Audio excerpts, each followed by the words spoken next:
ओम हर हर महादेव। जय श्री कृष्णा। राधे राधे। आज मैं फाल्गुन मास कृष्ण पक्ष की विजय एकादशी व्रत कथा सुनाने जा रही हूँ। तो आइए कथा की ओर चलते हैं। इससे पहले आपसे अनुरोध करना चाहती हूँ कि यदि आप हमारे चैनल पर नए हैं तो कृपया करके लाइक करिए, सब्सक्राइब करिए, शेयर करिए, बेल आइकन को प्रेस कर दीजिए जिससे सारी नोटिफिकेशन आपके पास जाते रहे। जय श्री कृष्णा। राधे राधे लिखना ना भूलें। धर्मराज युधिष्ठिर जी बोले, हे जनार्दन, फाल्गुन मास की कृष्ण पक्ष की एकादशी का क्या नाम है तथा इसकी क्या विधि है, कृपया करके आप मुझे बताइए। श्री कृष्ण भगवान बोले, हे राजन, फाल्गुन मास की कृष्ण पक्ष की एकादशी का नाम विजय एकादशी व्रत कथा है। इसके प्रभाव से मनुष्य को विजय की प्राप्ति होती है। यह सब व्रतों से उत्तम व्रत है। इस विजय एकादशी के महात्म्य के श्रवण एवं पठन पाठन से समस्त पाप का नाश हो जाता है। एक समय देवर्षि नारद जी ने जगत पिता ब्रह्मा जी से कहा, महाराज आप मुझे फाल्गुन मास कृष्ण पक्ष की एकादशी का विधान बताइए।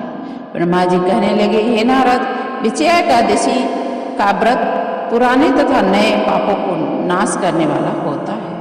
इस विजय एकादशी की विधि मैंने आज तक किसी से भी नहीं कही। यह समस्त मनुष्यों के विजय प्रदान करती है। यह समस्त मनुष्यों को विजय प्रदान करती है। त्रेता युग में मर्यादा पुरुषोत्तम श्री रामचंद्र जी जब 14 वर्ष का वनवास हो गया तब वे श्री लक्ष्मण तथा सीता सहित पंचवटी में निवास करने लगे। वहां पर दुष्ट रावण ने जब सीता जी का हरण किया तब इस समाचार से श्री रामचंद्र जी तथा लक्ष्मण जी अत्यंत व्याकुल हुए और सीता जी की खोज में चल दिए। घूमते घूमते जब वे मरणासन जटायु के पास पहुंचे तो जटायु उन्हें पिताजी का सारा वृतांत कह सुनाया। स्वर्ग लोक चला गया। कुछ आगे जाकर के उसकी सुग्रीव से मित्रता हुई। बाली का वध किया। हनुमान जी ने लंका में जाकर के सीता का पता लगाया और उनसे श्री रामचंद्र जी और सुग्रीव की मित्रता का वर्णन किया। वहां से लौटकर हनुमान जी ने भगवान राम के पास आकर सब समाचार कहा। श्री रामचंद्र जी ने वानर सेना से सुग्रीव की संपत्ति से लंका को प्रस्थान किया।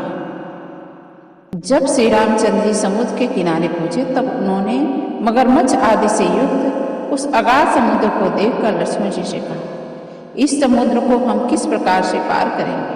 श्री लक्ष्मण जी ने कहा, हे पुराण पुरुषोत्तम, आप आदि पुरुष हैं, सब कुछ जानते हैं। यहाँ से आधा योजन दूर पर कुमारी द्वीज में वक्दालभ्य नाम के मुनि रहते। उन्होंने अनेक ब्रह्म देखे। आप उनके पास जाकर के उनका पता पूछिए। लक्ष्मण जी के इस प्रकार के वचन सुन करके श्री रामचंद्र जी वक्दालभ्य ऋषि के पास गए और उनको प्रणाम करके बैठ गए। मुनि ने भी उनको मनुष्य रूप धारण किए हुए पुराण पुरुषोत्तम समझकर उनसे पूछा कि हे राम, आपका आना कैसे हुआ। श्री रामचंद्र जी कहने लगे, हे ऋषि, मैंने अपनी सेना सहित यहाँ पर आया हूँ और राक्षसों का जीतने के लिए लंका जा रहा हूँ। कृपा करके समुद्र पार करने का कोई उपाय बताइए। मैं इसी कारण आपके पास आया हूँ। वक्तालभ्य ऋषि बोले, हे राम, फाल्गुन मास की कृष्ण पक्ष की विजय एकादशी का उत्तम व्रत करने से निश्चय ही आपकी विजय होगी।